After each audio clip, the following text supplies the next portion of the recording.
The most complicated 1031 exchange scenarios most advisors eventually face isn't a deadline problem.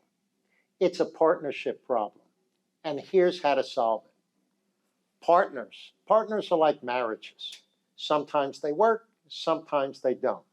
And usually this all comes to a head when the property that they've been partners on is up for sale, and now there's a window for them to end the partnership, go their own direction.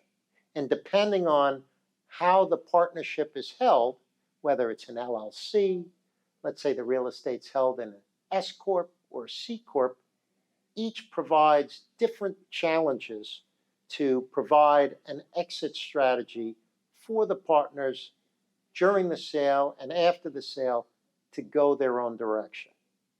LLCs are the easiest. Typically, there's something we keep hearing over and over again, drop and swap.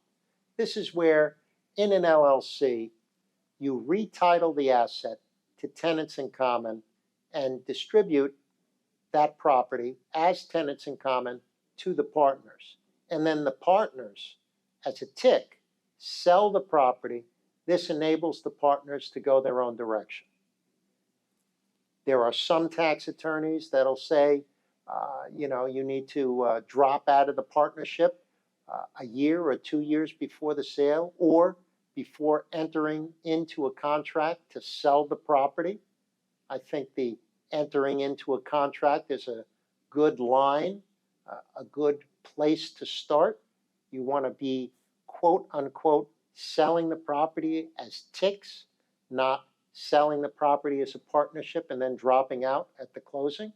And then there are other people that say you can drop out after the 1031 exchange, doing a similar drop and swap where you go out, buy like properties, and then unwind the LLC and distribute the two separate properties to the investor partners. But then we have the more complicated ones, S Corps and C Corps. These are much more difficult to unwind the partners. And typically, it requires a much more advanced solutions.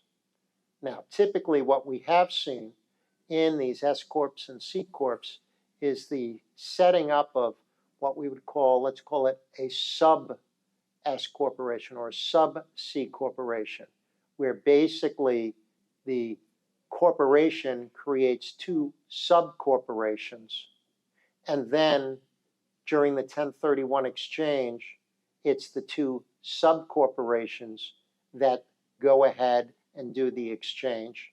And then once the exchange is finished, you can unwind the parent S Corp or C Corp, and now the two partners have their investments in their own S Corp or C Corp. They can't unwind out of the S Corp or C Corp without triggering the tax, but setting up the sub-organizations generally works. It's all driven by the fact patterns of the investors and their structures. There's a lot to do with cost basis in the different entities as well. A lot of times you'll see with like S Corps or C Corps, they can set up buy-sell agreements, and sometimes for the people that are looking to pay all cash, can be bought out of their positions from the sale proceeds. So there's a lot of different structuring that can be used. So it's very important when dealing with investors to understand how do they own the real estate, what type of entity do they hold the real estate in, and what are the partners looking to do, because the earlier you start the planning, the better. So if you like this video, hit like and subscribe and check out our other videos.